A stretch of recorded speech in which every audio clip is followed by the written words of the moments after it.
Order. All members are present. If you want to go around the room, state your name, please. Lee Graff, Alderperson District 2. Scott Kellogg, Alderperson 3.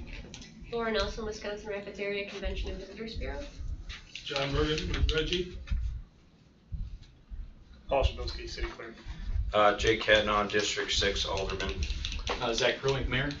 Rick Pakolka, President and Reggie. Scott Young, Rapids Fire. Tim DeSorcy, Finance. Joe Zerflu, Alderperson. Shane Blazer, Alderperson. Agenda item number 2, final review and approval of the 2018-2019 liquor, beer, wine license applications. Okay, so if you all had a chance to review, those are the outliers. The rest of them are all great.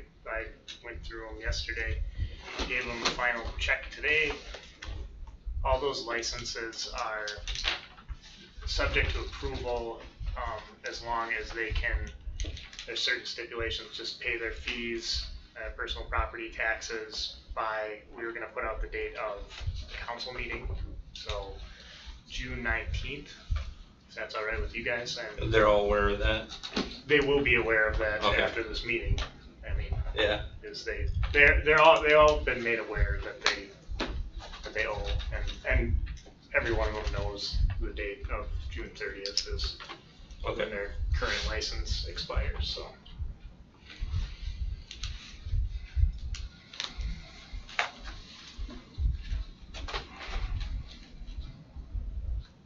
I'll make a motion then to approve the 2018-2019 liquor, beer, wine license applications with the stipulation that the 5 applications pay any fees or settle any other business prior to the June 19th common council meeting. I'll second that. Motion and second to approve the applications. Any further discussion? All in favor? Aye. Opposed? Motion carries 3-0. Item number 3, consideration of a taxi cab license application from Rapids Quick Cab LLC.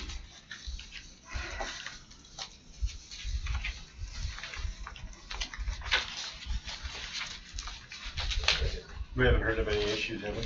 Aye.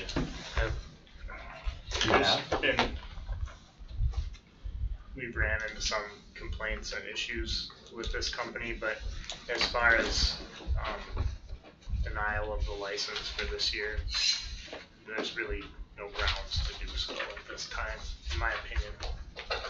Yeah, and I'll move forward to discussion right away, or? So, I mean, my thought on it, and you guys will learn this about me quick, is more of a free market person. So if we do get complaints, and I mean they are completely out of line, I could see denying the license. But at this point, I mean, let's let the customer decide, you know, where they want to take a cab from. So.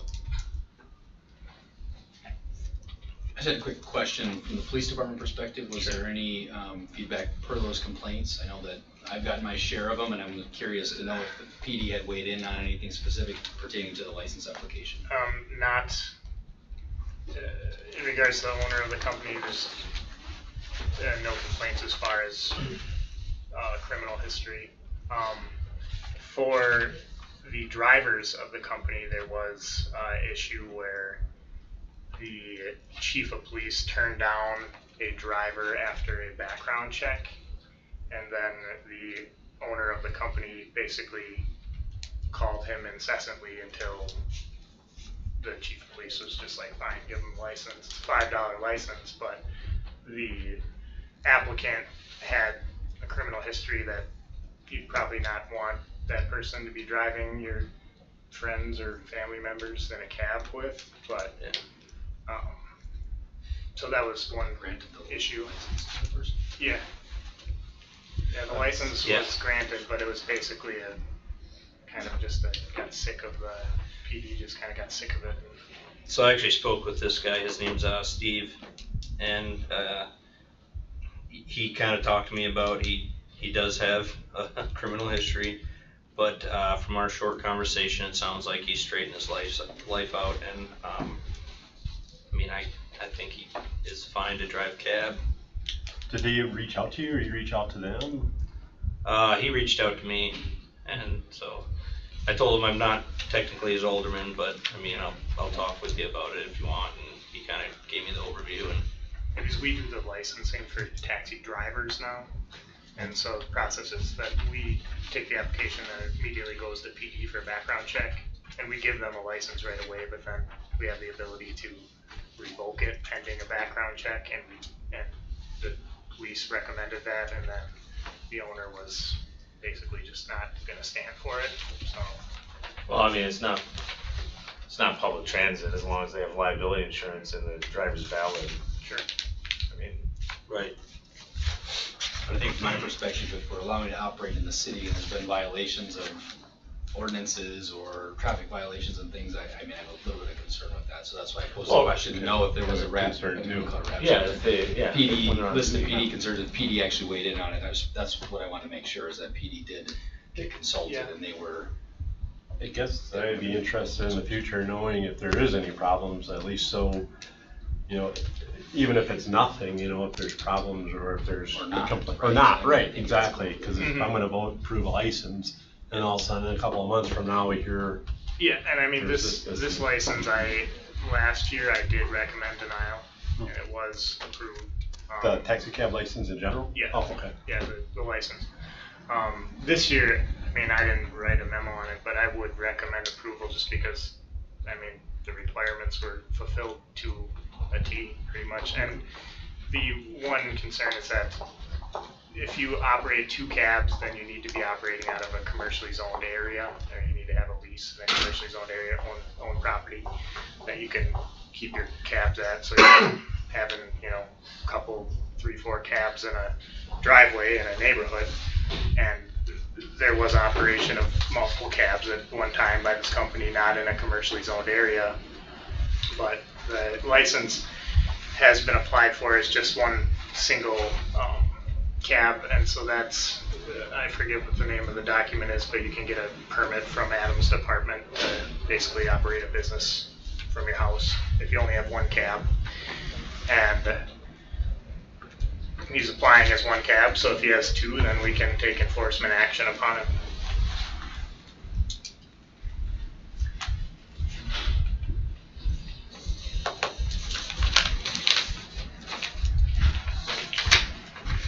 Someone wanna make a motion on that application?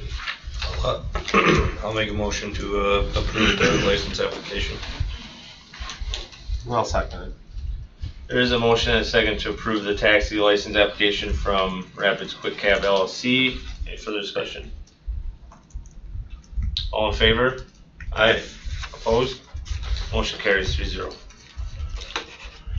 Item number 4, consider a request from Wisconsin Rapids Municipal Court to implement a graduated bond schedule for citations issued to juveniles 16 and under for possession of drug paraphernalia, section 25.17, parent 4 of the municipal code.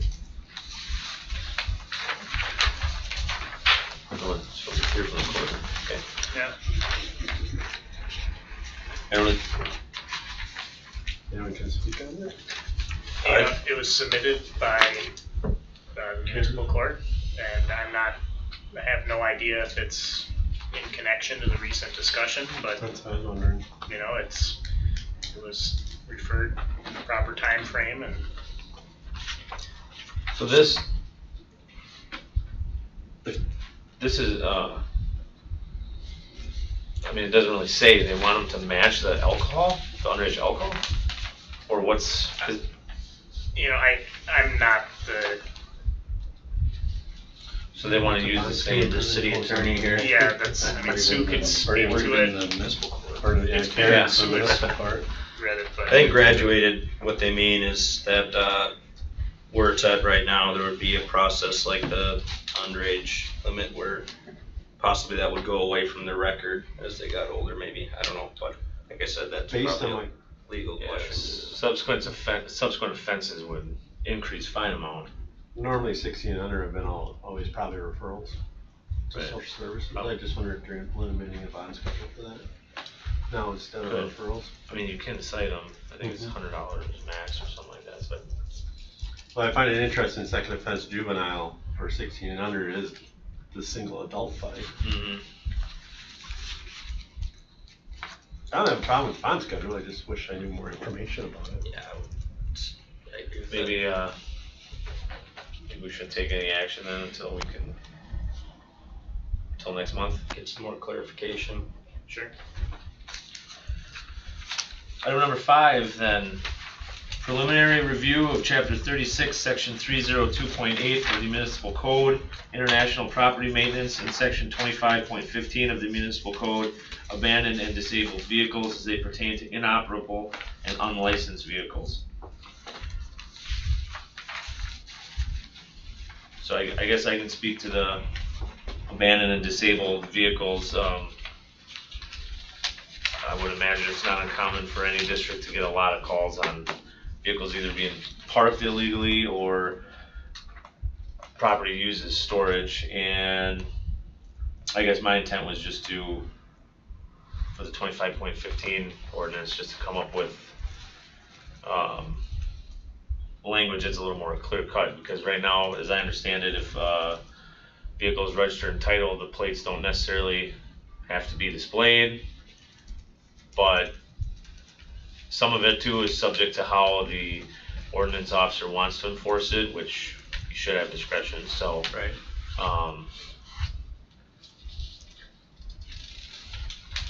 And then the international property maintenance, I don't know what. I guess my thing is, we used to have, like, who put in a referral and have them here, so they could speak on this. Well, this is Joe's referral. Joe. The property this one is too? yours? Well, Or is it part that's of just, the- I added that in there because that's, our Okay. ordinance adopts the International Property Maintenance Code. And Sure. like, if you go into the municipal code itself, like, of course, the International Property Maintenance Code is one document, but there are amendments that we've made, or the council has made to amend that document Okay. to make it fit the city. So is someone having a problem with the current code? Is that Well, why we're reviewing it, or what? the circumstance that led to the referral specifically was that there's, I want to say, 5 vehicles parked.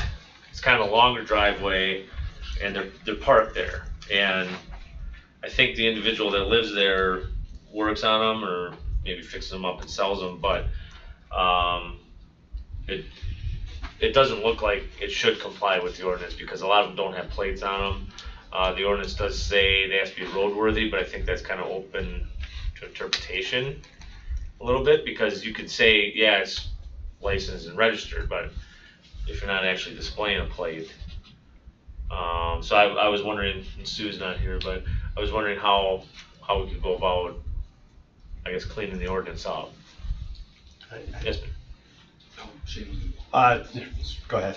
I was gonna speak to, this ranks up in the probably top 10 of the things that any one of us get complaints about. Right. So I think I support tightening up the ordinance, and I think maybe the direction to staff would be to come back with some ordinance that maybe narrowly defines the extent that these abandoned vehicles can exist, because a lot of times what Ray tells me after I follow up with the complaints, after they've probably called you and they've called Ray and they've sent a letter, is, one, what are other municipalities doing to deal with the issue? And I believe that this code has probably not been updated or modified in some time. I don't know what the date was. Looks like there was a number to it, so there should be a reference to that somewhere. But I think, whatever you suggest, coming back maybe with some options at the next meeting that, Well, my intent was to try to eliminate any loopholes that basically allows people just to store vehicles.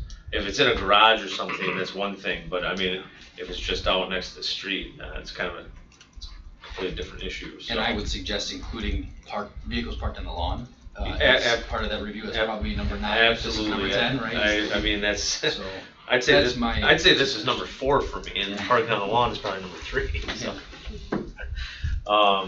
At least that would allow staff the opportunity to come back with some suggestive language at the next committee, maybe meeting in a month, and then you guys could take action on that. Yeah, and I think input from Ray to city staff would be ideal too. So. Yeah, if Since he's he the one looks out at there it. doing it. Yeah. Yeah. Because And he sometimes. does have input, I think, to that effect, that he would like to see tightened up if maybe possible. Okay. Do you want to take action to that effect, maybe to? Can we informally just direct city staff? Or, I mean, I'll take the consensus of the committee back, sure. I'm okay with that.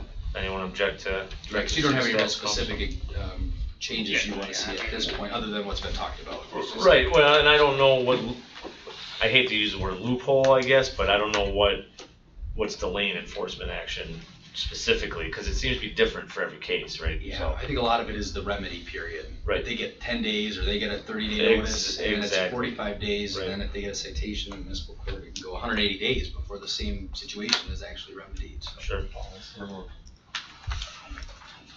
So then, yeah, if city staff can report back whenever they put something together, that would be ideal. Item number 6, consider approval for a request from the Mead Witter Foundation for repairs to the memorial clock and bell tower to be paid for with a grant from the Mead Witter Foundation.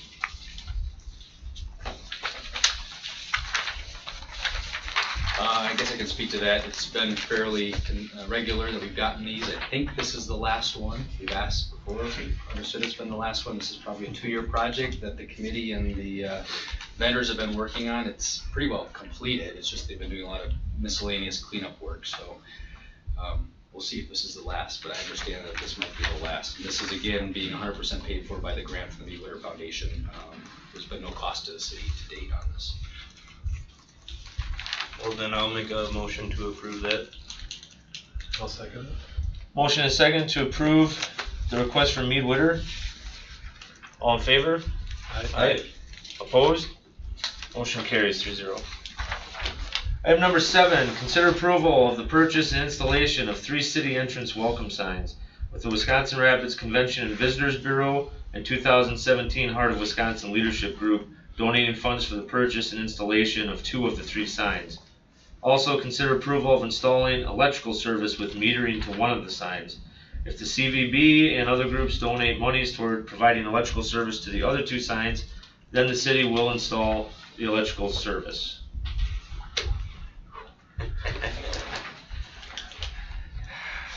To speak to this one, I'm on board with it. Lincoln High School recently put up a new sign, and I think it looks great, and I think ours are a little outdated compared to when you visit other cities, so I would make a motion to approve that.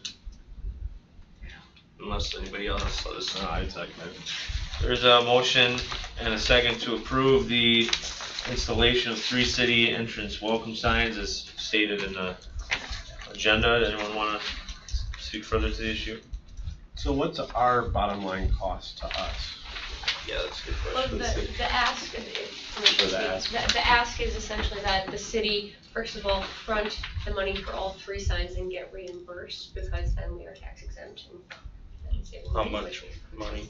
Let's see here, they are installed, $28,575 total. Not counting the electrical routing and letting them signs in there for electrical, then after, keep them lit. So just for the purchase and installation of the signs, that is what we're looking at. So the ask is that you front the dollars, so that we can be tax exempt. The CVB will have it checked to you that very day, because we're thrilled to participate in the program. But then the Heart of Wisconsin Leadership Group does need to fundraise. So there would be a bit of lag time, and that could be determined between, the council, finance, property, whomever can determine the timeline by which they need to pay back those monies. But it was initially their project. So the Heart of Wisconsin Leadership Group annually does projects with their classes, and this particular group decided that the welcome signs needed to be replaced, and I agree wholeheartedly.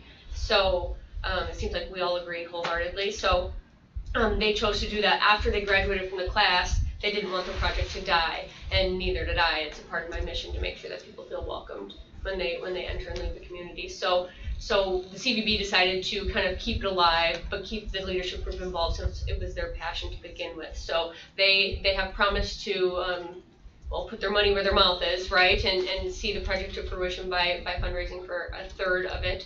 We will invest in a third of it, in the city we are asking to invest a third of it. The only thing I would add is, I don't believe we agreed to purchase the 3rd sign until funds were raised. I know we talked about getting them up, but I don't believe, without any fundraising in order for the 3rd sign, that we would front the cash, so to speak. I mean, I think we wanted the city to purchase them to take advantage of the tax exemption, but I don't believe there was the expectation, at least maybe I misunderstood the expectation, then to fund the third sign until fundraising. That would be up to, you know, the Yeah. city and the leadership group to come up with an agreement. We didn't want it to hold up the project, all three signs, I Right. guess was our discussion. How right? far, Is that- oh, sorry. No, I don't know where they're, I don't know if either of us really have an idea of how far they're fundraised. I don't know. How far along.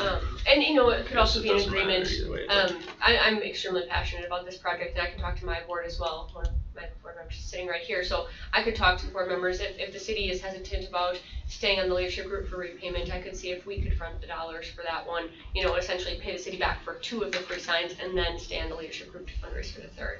I just think it's such an important part of what we do. By we, I mean the Convention Visitors Bureau, but also we, the people in this room, and I think it's gone too far. So, they're falling off, literally. Go ahead. I'm kind of curious too. I was in the leadership group about 15 years ago.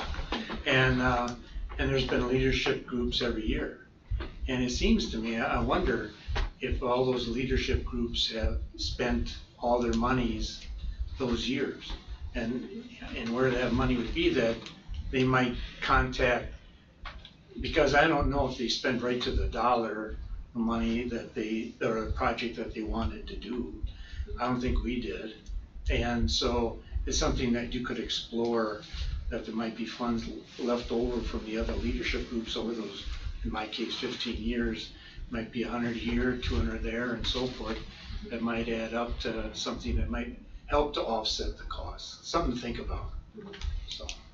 Makes sense, because a lot of those groups had fundraised, and then their projects didn't come to fruition, did. so where did the money go, right? Right. So, That's all housed with Krista, I believe, isn't it? I think she houses all that, Krista. I don't know where the monies are housed, but, That's right. yeah. Something to explore.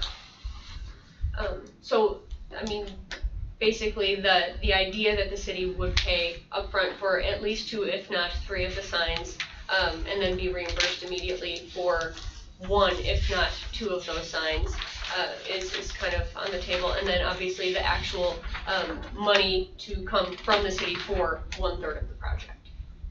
And those are the 2 asks. So sorry. I used to work for the Heart of Wisconsin, and being that it's a pretty reputable organization, I don't think I'm too worried about them returning the funds, so. May I speak on that quick? I don't mean Yeah. to interrupt you, but it isn't the Heart of Wisconsin, the organization, that will be doing it. It is the independent group members that were a part of the class. Yeah. And I've actually specifically asked the Heart of Wisconsin if they would be willing to contribute, and they said at this point, no. Okay. So, yeah, I get where the, Either way, I think in my language, I where feel that comfortable with- overlaps. Yeah. I guess the only concern I have with that, and I looked at Tim, I mean, I don't think it's necessarily appropriate for us to front the cash without really having any agreement. So however the committee votes, I think it'd be good to have that defined for us, so that way we can set the parameters up for, for that leadership group. At such point, when they raise the money, then we purchase or report maybe 50% of it or something, whatever our comfort level or tolerance is for that. Otherwise, we have to identify a funding source right away for that 3rd sign, and Would possible. Would the group be willing to explore the option of purchasing the 3 signs with the Convention and Visitors Bureau being the safety net for the leadership group? You know, determining a pay-by date, for example, and if they have not raised the funds, or they haven't, or there's a gap in the fundraising, that the Convention and Visitors Bureau act as that safety net. I think that would be great. Yeah. So there's a motion on the floor right now, though, just to approve the request with, Yeah, I just wanna, because we have the cost for the signs, but then there's the electrical, so when we talk about 1/3 of the project, is that including the electrical and everything? 1/3 of the electrical, so. Okay, so yeah. the total project is about $46,000, so it'd be a third, a third, a third? Correct. Okay, just wanted to make sure. But one point, I think the one location that's presently out there, I know when Paul did the looking at it, it's quite expensive, so we're addressing whether it was even feasible to run electricity to that one site. So in the request, you'll see for 2 of the locations, it's $1,500, $1,600 for the installation, then there's $13,000 for installation on the 3rd site. And I think as we were talking, Laura, that was probably the most desirable because it's the highest traffic coming in on 54 by Spring Street. So I think that's the concern, is that I have is I think we should at least light the locations that it's cost is feasible for us to run power to. I'm not so sure if that's feasible to run into the third location. Sure, so if we were to opt for a not internally lit sign, so a regular sign for that particular location, perhaps the city engineering department could figure out a way to floodlight solar or do something, you know. Just gonna say that, yeah. Or buy it with it in it, and then at such point, a contractor or somebody else can maybe be engaged to run a power. I mean, $13,000 for a power to an actual sign is a lot of money. Right, and no, We but can would buy a I whole be nother willing to put sign that for amount that, for out? the other one that we Right. want. And I think, I like the idea of this, Well, I think they're a good funding source, absolutely. That water and light, I think as we talked about, is water and light certainly is an option. Mr. Ballard, you were?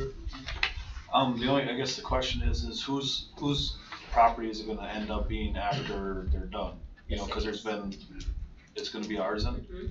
Okay, They cause all there's are been on the discussion. city property now. I think there's agreements for them that the city has with those property owners if they're not owned by the city already.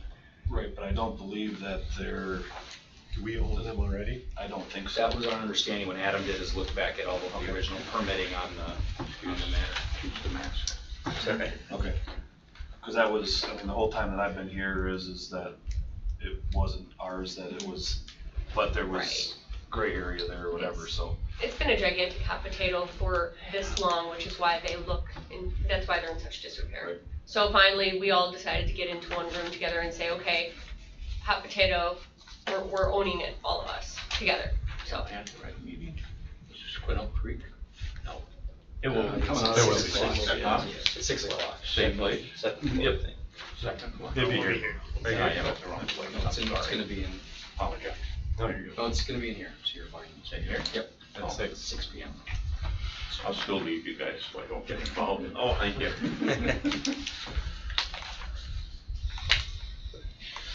So, Jake, I don't know if it sounded like you wanted to just leave your motion as is, or?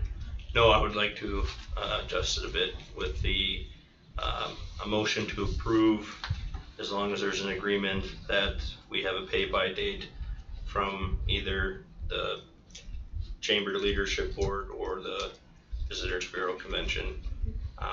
And I guess whoever draws that up, whether it's Sue or someone else, that would be my motion, is to approve with pay-by date, so. Do you accept that? Is this coming out of contingency then? We have Probably requested city room tax on the. room tax, on we the have a referral, portion yeah. kind of for economic development. Type stuff, so that's probably where the city's portion will come from. May I ask a question? And being the one that will probably initiate the meeting regarding that agreement, is there a pay-by date that you guys have in mind? I mean, it could be anything from a month from now to a year from now to, you know, so I'd just like a little guidance with regard to that. They need to raise what, 20? Or about 20? It's gonna take probably a little bit, I would think. I mean, I think we would want it done before, They have to raise about 11. The signs are like, and do you guys have the referral in front of you? But then with the electrical? Yeah, well, right, it's about 12 with the electrical, I think. Yeah, we'd give them the least expensive one probably. 15. I mean, if you go with the Spring Street. With everything that's on here, it'd be about 15, a third Per sign, yeah.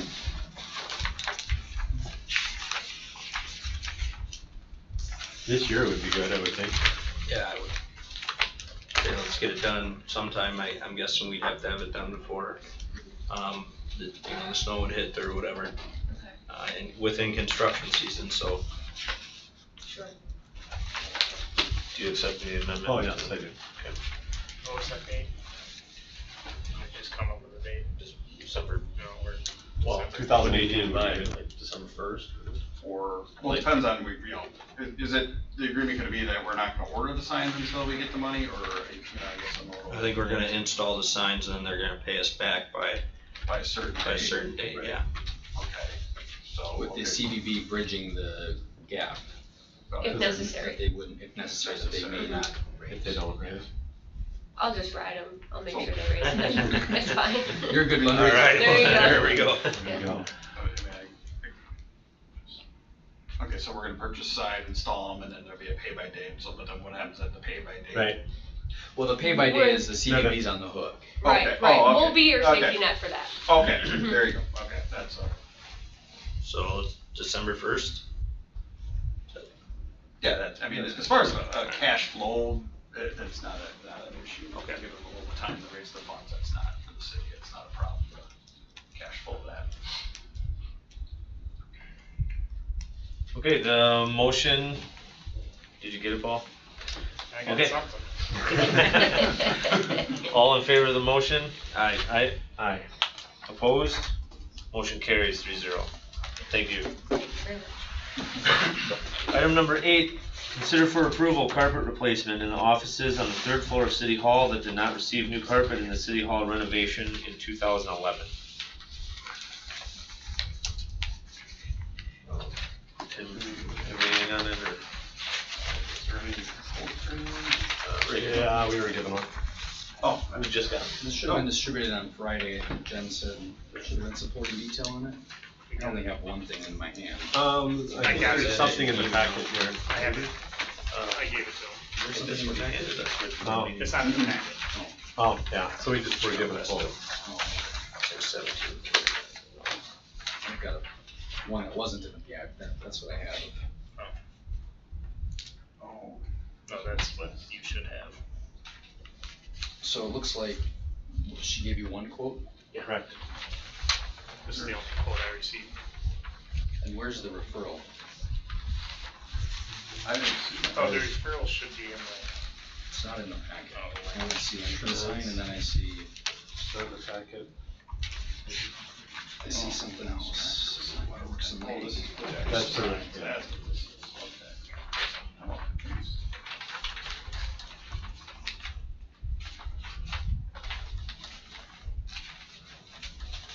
Yeah, there's nothing in there after entrance signs. So that's just a quote. Yeah, That's there's not- there's a Well, referral. this is the one for the sign, I don't know if you want that or. I can read the referral if you'd like. I want you to. Well, was the referral not included? It's not. So when were we thinking of having it done potentially? Well, why don't you read the referral then, 'cause I don't have even a copy of it. Yeah. I thought it was in the packet. Cause we might have to postpone that. I mean, if we don't have it. Yeah.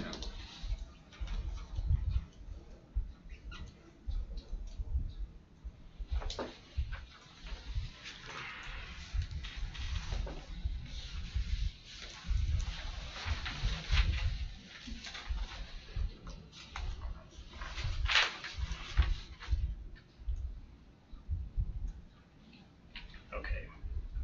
Consider and approve carpet replacement on the 3rd floor. Explanation.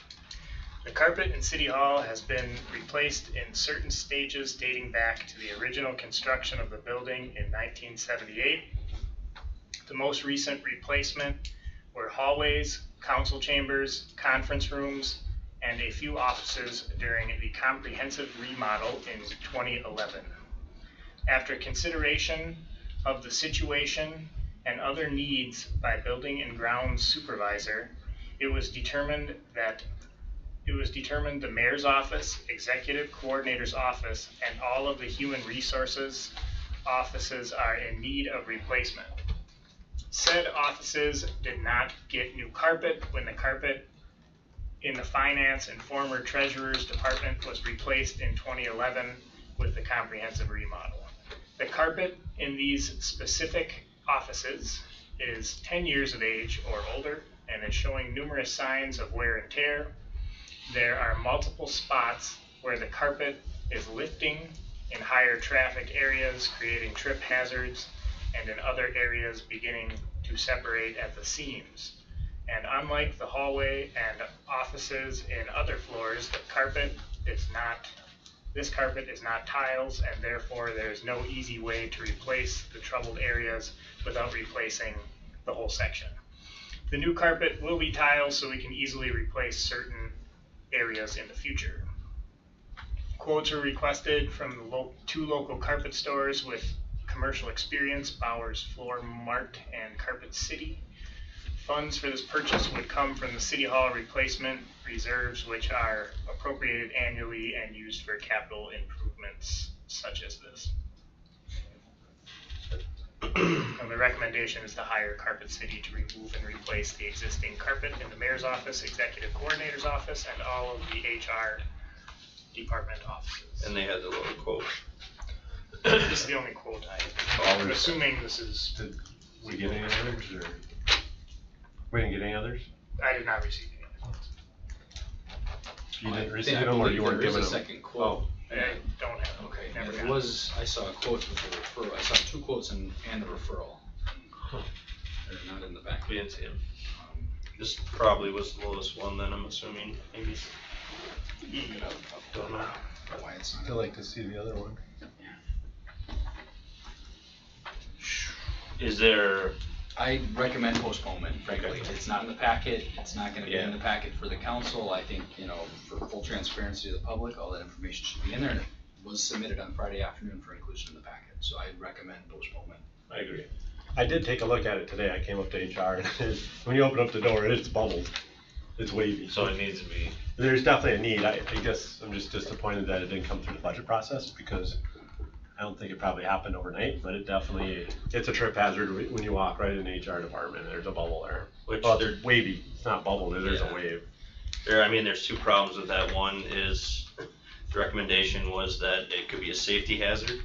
And the second being that if we have people coming into City Hall that are from outside of Wisconsin Rapids, we want to have a good reflection of what our building looks like. So, but yeah, I would also like to see the other quote.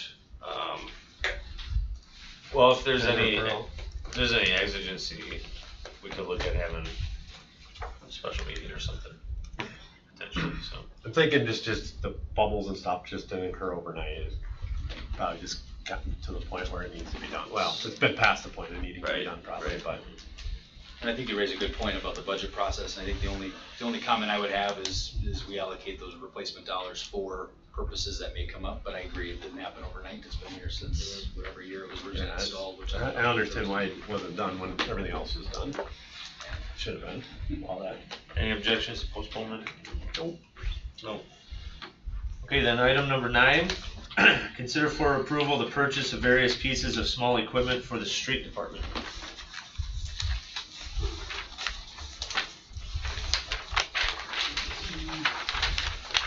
So you have virtually 6 different items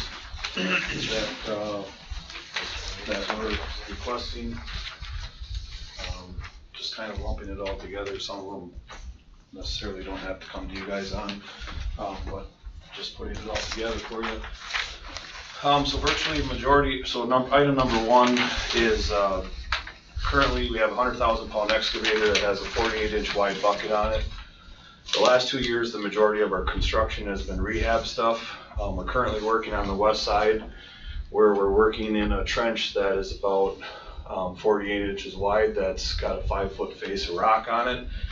And we're extremely limited to whether or not we can do it with our bucket without pounding on rock and stuff like that. So our crew has discussed going to the smaller bucket because there's more and more utilities that are in the ground for certain situations when we have tighter situations, so that we would have it on hand. Right now we had to try to call to Arian Equipment, who was the supplier of our excavator, to see if they have one, and they don't have a 30-inch or 36-inch on hand that we could rent from them for a short period of time. So it's our plan to own this excavator for a spell, quite some time yet, so the purchase is $9,896. It's the same company that constructed our existing buckets, and so we would like to purchase that. I don't know if you want to act on these individually or if you want to do them one at a.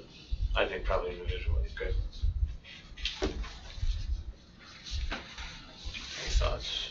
Yeah, so I had a couple thoughts on this. I mean, these are recommended purchases, so I assume that you guys went around and kind of decided what would be best. And I mean, just from my experience and work environment, you mentioned that this is what we're already using for training purposes. I think it's probably cost efficient and better to keep using the same brand and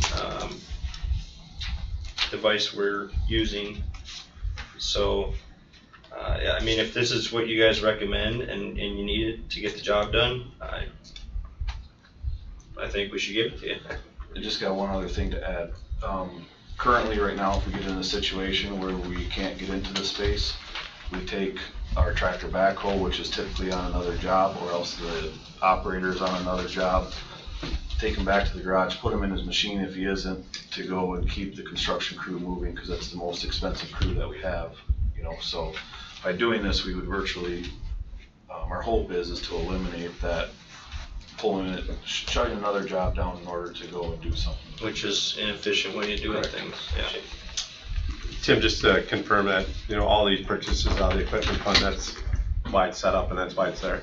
Right, yeah, if you remember that, you know, for all our equipment that we use in the public works, and Appreciate we it. have equipment rates that include depreciation, maintenance, cost to operate, insurance and everything like that. And then we budget those dollars and we charge those budgetary accounts for those machinery rates. Basically, at the end, you're recapturing that depreciation to use for its replacement.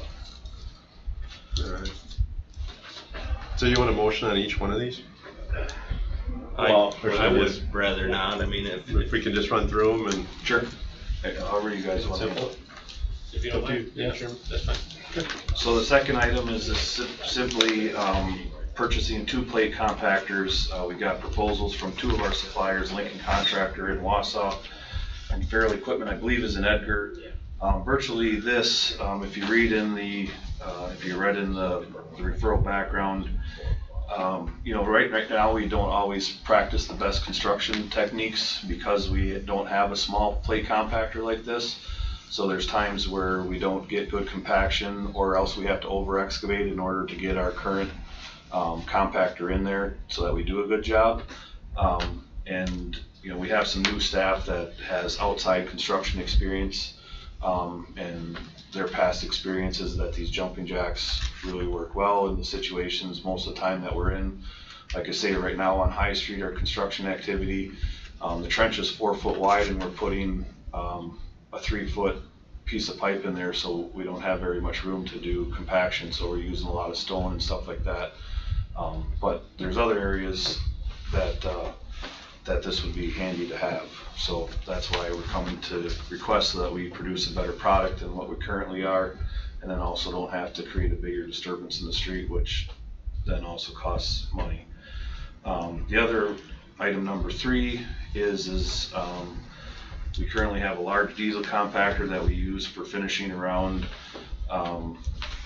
catch basins and compaction of gravel for our asphalt patches and the like. That machine is no longer supported by the original person that we purchased it from. We're having a hard time getting parts for it. Luckily, we have enough talent in our shop that we can machine our own parts and or fab something up to get it by. It still is operational. We're going to plan on keeping it, but virtually have it as a spare and or run it until it dies. Last year, we weren't able to get a part for virtually, I think, a month and a half, and so we had to rent one from local contractors that have them here in town. So we can make do or whatever without it, but it's just to the point where it's lived its useful life and time to move on to something different. So with that, like I say again, we got proposals from Lincoln Contractor and Farrell Equipment on the exact same machine, and Lincoln Contractor was the low person. So we're making the recommendation to purchase from Lincoln Contractors. The 4th item is our walk behind saw. Our walk behind saw we use on all of our construction projects and all of our asphalt patches. Same thing, it's I believe like 13 years old. It's got a Honda motor on it, so you'd think that it would go forever, but it uses about 1.5 quarts of oil on a daily basis. The motor is no longer supported by Honda. You could get parts for it, or you could purchase a different motor, Honda motor, to put it on there. but there'd probably be fabrication included, and there's no guarantee that it would fab up right or anything like that. There's probably, we can sell it on the auction and probably get $1,500 to $2,000 for it, because we would sell it as is. Both of these machines are the exact same machines that each supplier is giving us pricing on. So here we're recommending that we purchase the walk-behind saw from Fairley Equipment for that price there. The fifth item, the last 2 years, we don't abide by OSHA, we abide by Department of, I can't say it. It's the Wisconsin version of OSHA. Department of Administration, thank you. And so the big concern now is silica dust and exposures to silica dust causing lung cancer and stuff like that. So obviously in our activities, we have a lot of exposures to that because we're cutting concrete pipe, we're cutting concrete curb and gutter, you name it, we cut it, we have exposures to it. So OSHA is now requiring that you engineer out those exposures. So that being said, our Husqvarna chop saws have spray bars on them. So then you're watering the concrete as you're spraying. And so these are water tanks that are used for our cutoff saws. And they're proud of them, but it's something that OSHA is requiring you to do, so they kind of have you where you have to have these. And so we got proposals from both suppliers. Lincoln Contractor looks like 86 cents a piece cheaper. I guess it's a difference of whatever, $2.60 here. If we want to spread the wealth between our two suppliers, I'm okay with purchasing it from either one. Looks like I recommended that we purchase it from Faro, but like I said, these are people that we deal with quite a bit, so if we want to spread it out and spend $2.60 more, or if we want to go with a little bit, I'm fine with either one. The sixth item that I had on there was a towable generator. I'm not making a recommendation on this right now because I didn't get a second proposal from anybody back in time, so I'll bring this one back to you in the future.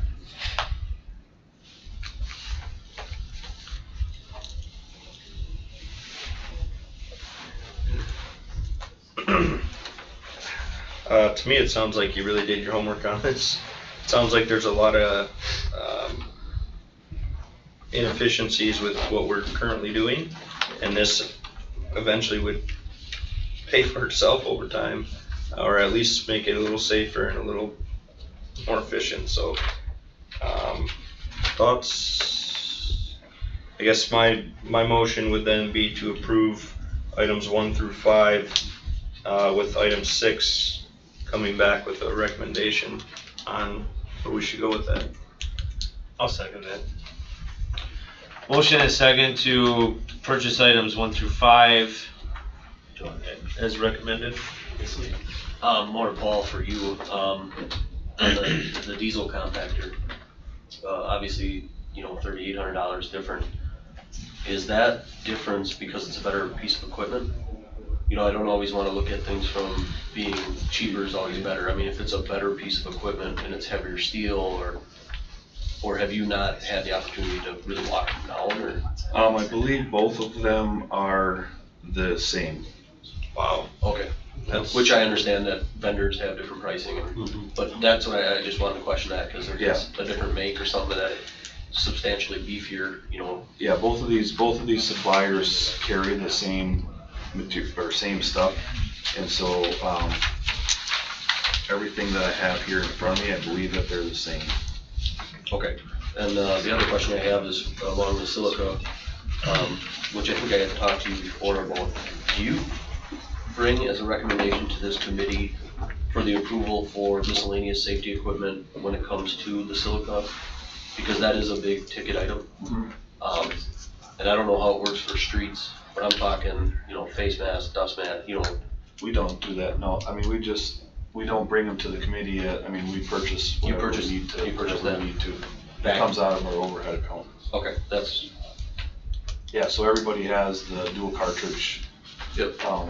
Masks and everything, respirators and everything like that. Okay. Thank you. Yeah, thanks Jim for doing the homework on this. I think, what is it, item number 5, where Farrell's coming in just slightly above, but otherwise it looks like Lincoln is coming in below, far below on everything, and so I would recommend item number 5 be purchased from Lincoln, just to kind of send a message to Farrell that we'd like to see some better prices in the future. I think there was already a motion, though, to approve as recommended. Yeah, well, By Paul. So I don't know. no, that's fine. Okay. Okay, any further discussion on the item? With that then, all in favor? Aye. Aye. Opposed? Motion carries 3-0. Thanks, Paul. Item number, sorry, 10.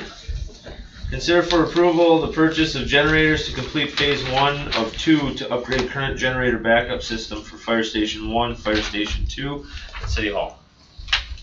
That's me. Do you guys have the Excel spreadsheet? Yep. Okay, so, Scott, I might need some help on this, but, so it's my understanding that there was, a consultant that was hired to look at the needs of both fire departments and the city hall.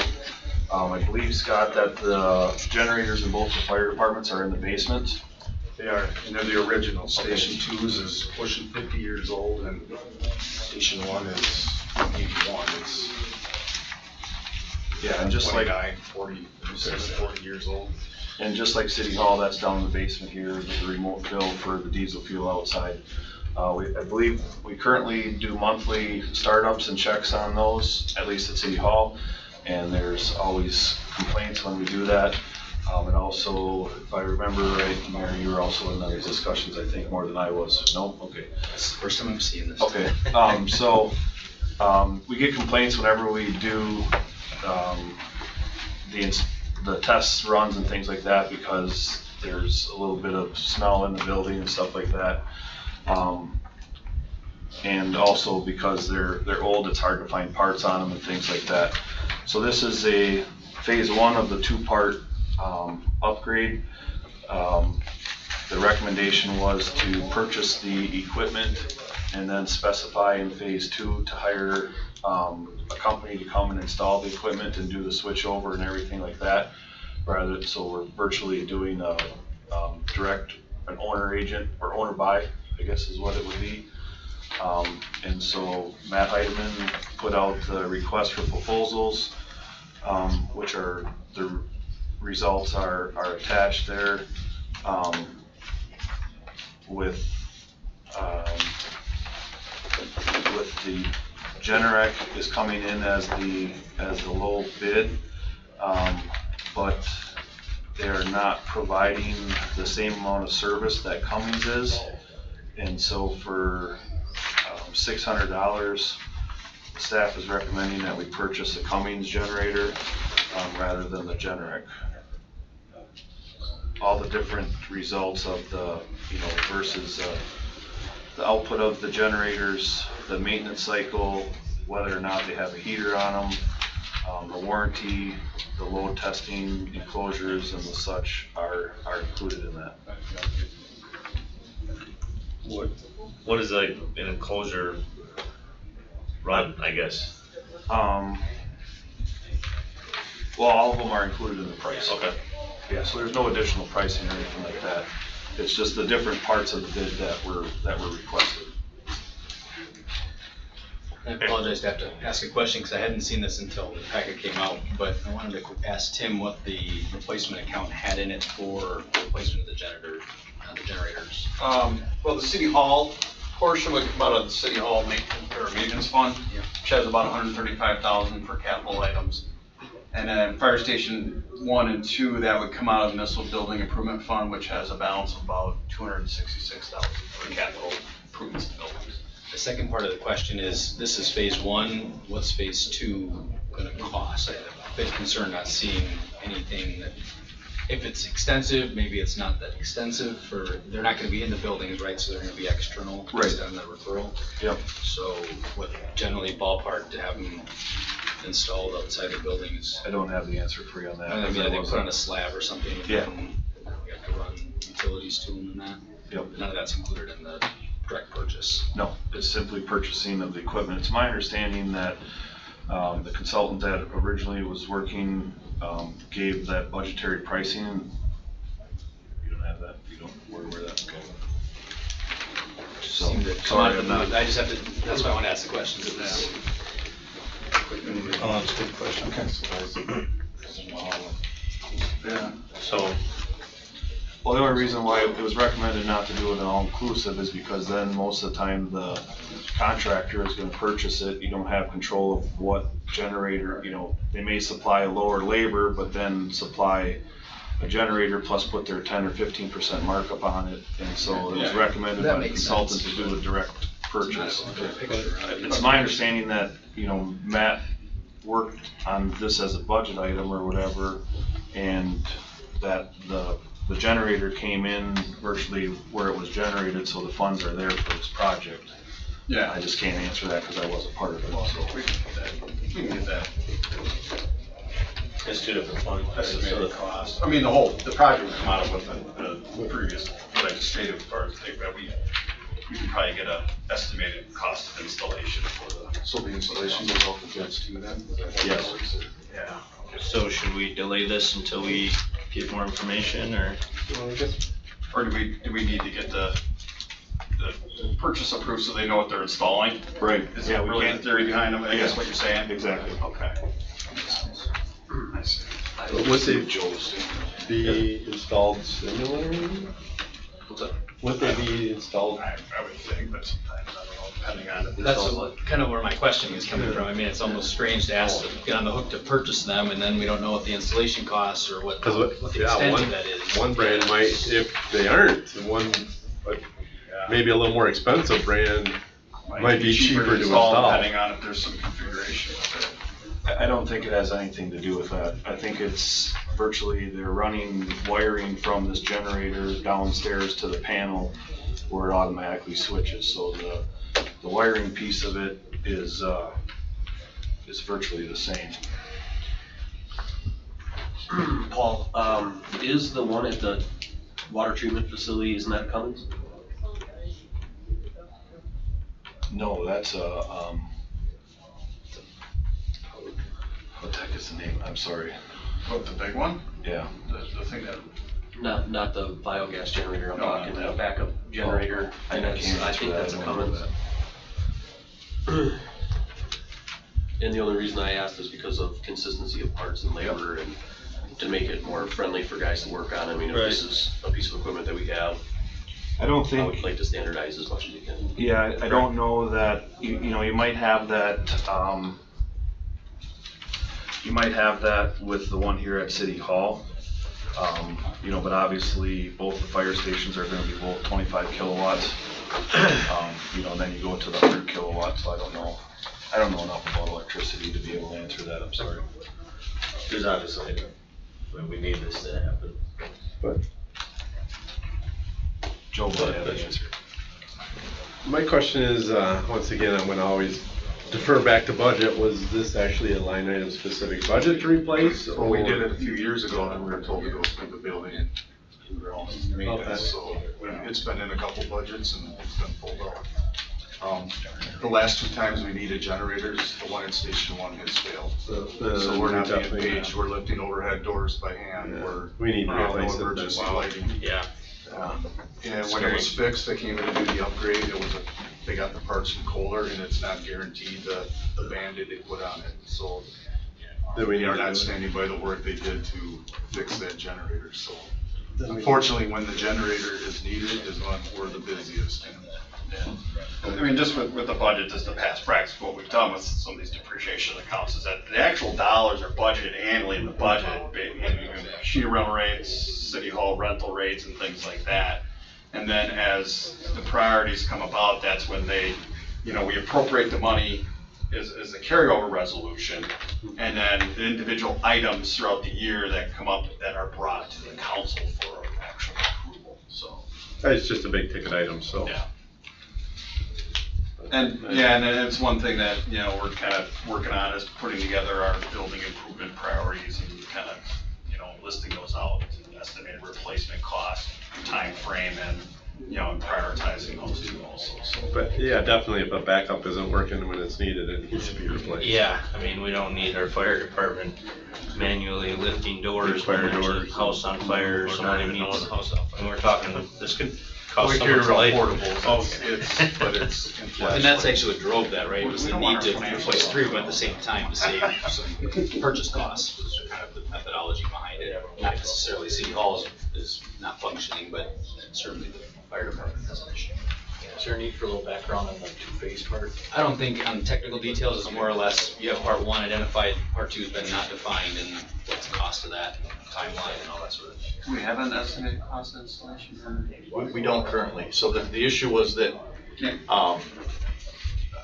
do I need to get into it at all? No, it's just that we were just wondering if there Yeah, was so- an so- estimate of what it So might the be. issue is that it needs to be two-part because the installers will not, because of the cost of the generator, they would not bid a project without owner purchase the generator. And we didn't want to necessarily spec the unit, we wanted to owner purchase and evaluate the costs and make a value-based decision.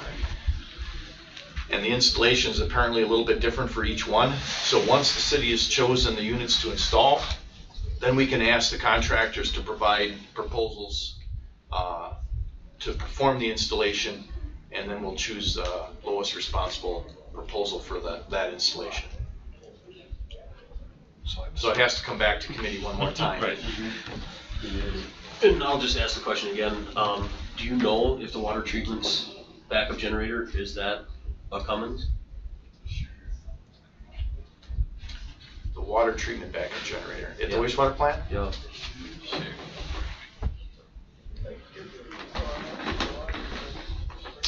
I don't recall. Sorry, I don't recall. No, like I said, I was just looking to, I mean, I would think we would want to standardize as much as we can. And the size of the generator, the electrical generator can be different, but the driven unit, which is the Cummins, is what you're looking to do. That is what you're, ultimately the driver's what could be the same and the generator's different, Yeah, right? but the sizes So are that's why so there's- different, right? There wouldn't be any ability to maintain a level of parts that would be interchangeable between the two, right? So it wouldn't necessarily pay to get the same manufacturers at the wastewater plant because, again, that generator is so much bigger, there wouldn't be interchangeable parts. Right, but I'm more talking about the service from wherever you get the parts from to make sure that they're not going outdated and everything Oh. else. More of that. Yeah. Yeah, these are all very reputable generator manufacturers. I'm not concerned about that. All right, well, my thoughts are, staff recommendation is to move forward with this, and we're having to open our fire doors manually because our generators are going out. I think this is an item that we need to move forward with, so I'm gonna make a motion to approve it. Yep, and I'll second it. The comments, right? Yeah. Or staff recommendation. There's a motion and a second to approve the purchase of the generators from Cummins. Any further discussion? Or the Cummins generators, I should say. All in favor? Aye. Aye. Opposed? Motion carries 3-0. Thank you. Item number 11, consider a request from Johnny's LLC located at 2610 8th Street South for Class B beer and Class B liquor license premises extension to include a portion of their parking lot for Thursday, July 19th, 2018 from 4 p.m. to 2 a.m., Friday, July 20th, 2018 from 4 p.m. to 2 a.m., and Saturday, July 21st from 12 p.m.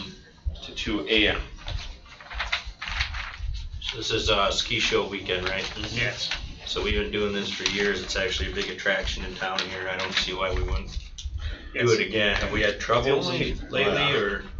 There was a complaint from a nearby residence. They wish to remain unnamed. The PD was meeting with Johnny's this week, I believe. So Randy and Herman, we're gonna go meet with them directly regarding this party. So that's the only update I have with you about we did contact PD when they requested this, because last year, if you recall, I believe we might have had a special finance just because it was requested real late, you know, so. The only, I know there's been noise and typical alcohol-related things, but Yeah. I know the city has put up some snow fencing in the yard in the past. We deliver it, we don't put it up. Okay, it's, okay. And that's, so I kinda have a concern, like, I'd like to compare the times from last year. The Thursday and Friday, it's going right up to bar time. Saturday, there's at least a half hour to get people out of there. I wanna say, did it go right to bar time for the, last year?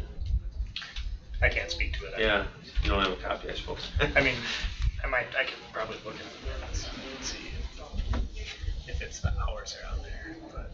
Saturday, you at least got a half hour to shake people out, but, I mean, we don't want people walking in the street with, I alcohol. know You they've know, done you, security in the past, but I guess. you get 2 cups at 159 or whatever, Yep. you know, it's, some of them gotta ski the next morning. Right, right. Don't stop them, but.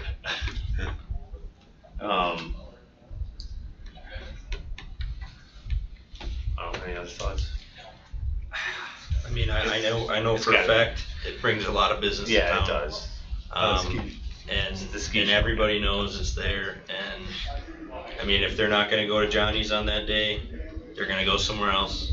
They're still coming here to ski, and they're still coming here to have a good time, so I think that would actually maybe make the PD's job a little more difficult if they were spread out all over, so, I mean, I'm in favor of approving that.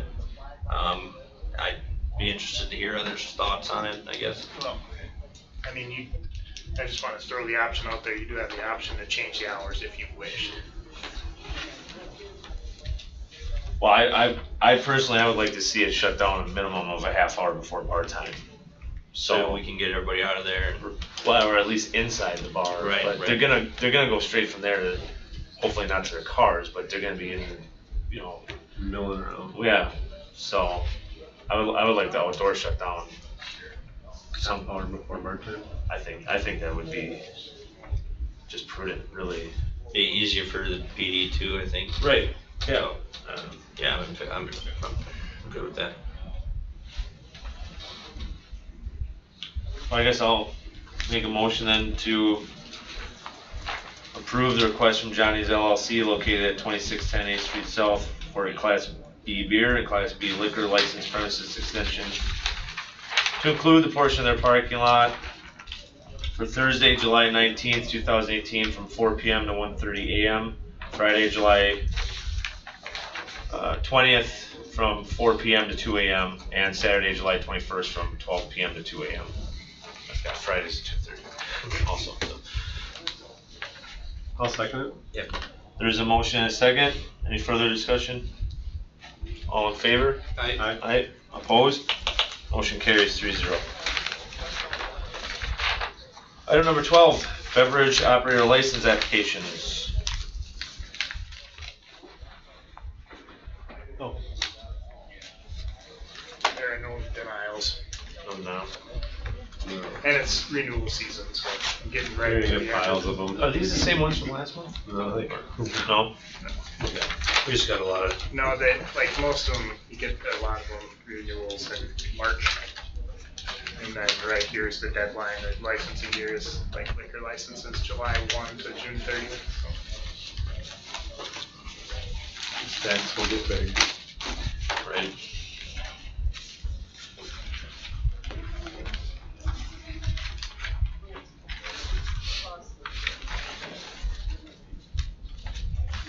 What was that number? None denied. Yeah.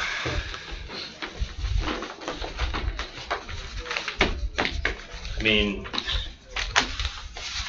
geez, if there's none denied, I'm gonna make a motion to, approve as presented. I'll second. Motion and second to approve the license applications. Any further discussion? All in favor? Aye. Opposed? Motion carries 3-0. Item number 13, audit of the bills, May 2018. They were emailed. Yeah, 2 days yeah, ago? yeah. I think Paul emailed them all. Yeah. Yeah. Any questions on the? No, I went through them today. I'll make a motion then to approve check number 72150 through 72604 and manual checks 99676 through 99687. I'll make a second. Approve I'm them. Russell. Motion and a second to approve the bills. All in favor? Aye. Opposed? Motion carries 3-0. Go ahead. Pretty sure. I guess, I don't know, over the last couple of months, I've been asking for an update on the pool, where we're at, what we're doing, where we're at financially, money raised, money spent, and I guess, can we have a referral item to update and possible action on the aquatic center at the next finance meeting?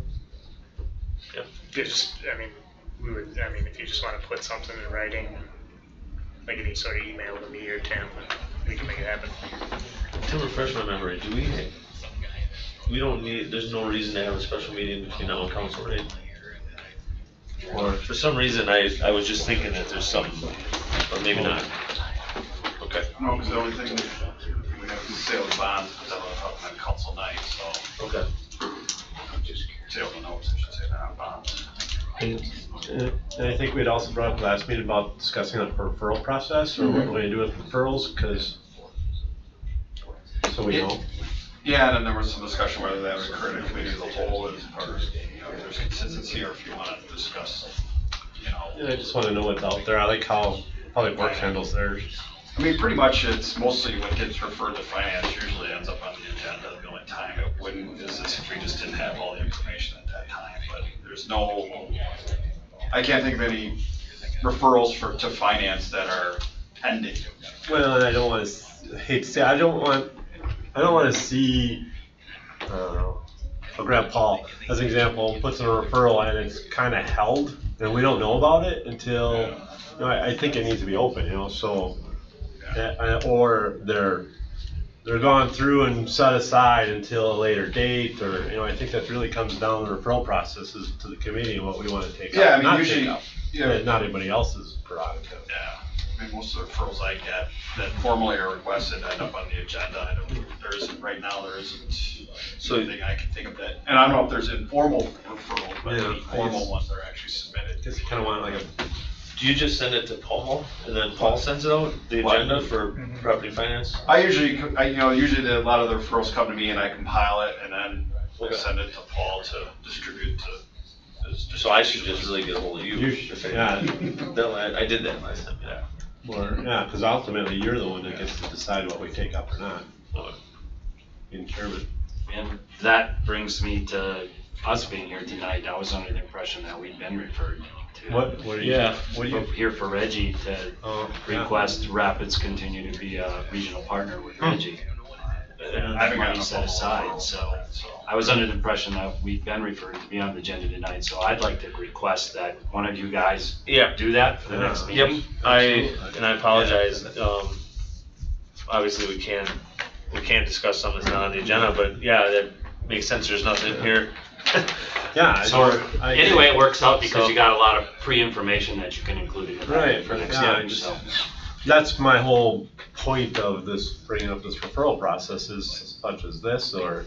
Well, obviously, Yeah, it comes down to, it's like referral should be in writing, so that from the person that's requesting it, so then everyone's on the same page as opposed to verbal, and then that's usually sometimes when there's communication. Well, I think it should also almost become standard practice that if any staff or anybody has a referral, or if, let's say Rick here contacts me and wants, or I guess whoever at city here, whether it be Tim or, because it's financing, that the referral be submitted and Joe be copied in on it, just because he's the chairman of the committee. Right. He should be the one deciding whether or not. Yeah. Because I talked to Adam and Mayor, so and Mayor's going through the agenda and said, on there. Yeah, I said, that's okay, I've been to enough meetings, but this way you got all the information. Well, I'm sorry to make it sit for an hour, but. That's okay. Rick enjoys meetings. Yeah. He does. Okay. That's a lot of experience.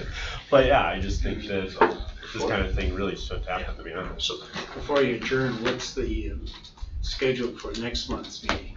Is it on the 3rd or the following week? well- Because of 4th of July. my schedule's a lot easier, so I guess, It's just up to you guys. I'll be out. it's first Tuesday, right? Perfect time to have the meeting. Still on the 3rd? Yeah. That's up to you, it doesn't bother me. If people are gonna be out of town, I mean, the 10th might make sense on a holiday week. But fine with that. I'll leave that a it sense of the committee. Yeah, we just I have to have meet no, for either Tuesday. Yeah, I'm Either fine one's with fine that. with me. 10th. But what are we gonna do for, what are we doing on council though? What about council though, is it, You won't have it done before council. you gonna have a meeting? Quick notes? Will Well, the meeting minutes be done by then, or? Should be. Let me just reference when HR is gonna be. I Because think it's they, that Friday. HR's No, on the it- 9th. Yeah, HR's the 9th, yeah. the 9th. Council's on the 17th. Or, Oh, Oh, so the 10th would work. Friday the 13th is HR. At 9 o'clock. That's right. Yeah, at 9 AM. Yeah, well, Yeah. Boy, There was a 9 in there. I do like staying on the same day at least, so, but it gets confusing otherwise. So, So we're gonna add those 2 items to the agenda for next time, is that, well, the Reggie, and then the update change? and then on the pool, update in action. you want, I'll email you so you remember. Or- That works. And as far as referrals, or do we wanna, I don't know how we go through this process, but start requiring stuff in writing? Well, we've been discussing issues with referrals since like December. Well, let's get it done. Yeah, We well, should probably keep, cause I really like, I don't know how how your referrals are submitted through Public Works, but Phone calls, or how you get, cause you guys have a running list. Yeah, I mean, You guys keep a running list though. Do you want, Well, I do mean, you want department heads to come up with some draft policy language? We've Yeah. done that for years and years. Yeah, I mean, It's been a battle, it's been databases, it's been, you name it. that might be it might be a committee of the whole issue, I think, maybe. Obviously, what Public Works is doing seems to be working, and they have a list that is continuously running. Yeah. And things are added to it, and do you pull off things that you wanna take up, or you probably have some communication? Best way is a written referral, gets put on the list, And you chair guys, decides, we talk about it, decide when it's yeah, gonna be. that's ultimately, like, see, I would say 99% of the finance written referrals end up on the agenda, so we don't have a backlog of. Yeah, Like I said, I can't speak to the informal ones that people request or. you So is know. there a formal sheet that we fill out then when we have a referral? yeah. For finance. well, maybe. There's a Google, I don't know if they have access to that. Yeah, no But copy I of want that. to redo that one anyway, because Yeah, I don't know that's if kind that's of. gonna be the practice going forward, but it's certainly there's. I'd like to do a fillable PDF that people can just fill out. That'd be nice, yeah. Just- And it should, realistically, it should be across all committees. We'll just use the same sheet, so Yeah. it's consistent, it's Yeah. easier for us as aldermen. So when you run into someone in the grocery store and they start talking to you about whatever issue they're having, you can refer them to the form rather than have to, make a phone call or write an email. That's not consistent, but yeah. Yeah, I just hate to see like people like Rick showing up thinking that just be an agenda item, and Were you here for the same thing? or- You bet. I'm sorry. Yeah, I didn't know, so. and Okay. it never dawned on me to Yeah. ask you why you were here, so. I should have checked the agenda, but when I asked, I just thought it was Yeah. gonna get followed No, through. yeah, I do apologize. Well, that's the reason why I think So you need to be informed of all this. Do we need right. to submit something to make sure we're on the agenda, or will it be taken care of? I'm gonna email Tim, who Okay. puts the agenda together, to put Reggie Well, on the there next. should be a formal request that states exactly what you want, what are you requesting from the committee, what kind of Okay. action you want them But- to consider, because the problem is I could say, okay, request from Reggie to do. But there's been a Request from Reggie conversation, for Rapids to continue to be a supporting partner in Right. regional economic development. but you're having staff contact already, so that's that So you person. can have a should- staff contact, either put it together He or. can send you our What? referral form. Well, And send me and the actually, referral Adam form, should I'll be fill doing it it, out. because that's Yeah. who his contact is. And that's And that's somehow ultimately, that didn't happen. right, and that's really, Adam should be doing that.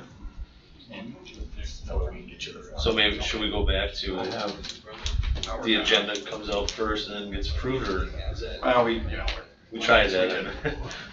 But, I just think that's important so you know, right, even Yeah. on the burner, you know, not even necessarily Jake and I know, Right. but at least you have some Maybe like awareness. a Google Doc or something. Right, that there's some awareness Yeah. that this is going on, or if Rick contacts me or Adam, or it can be put on there.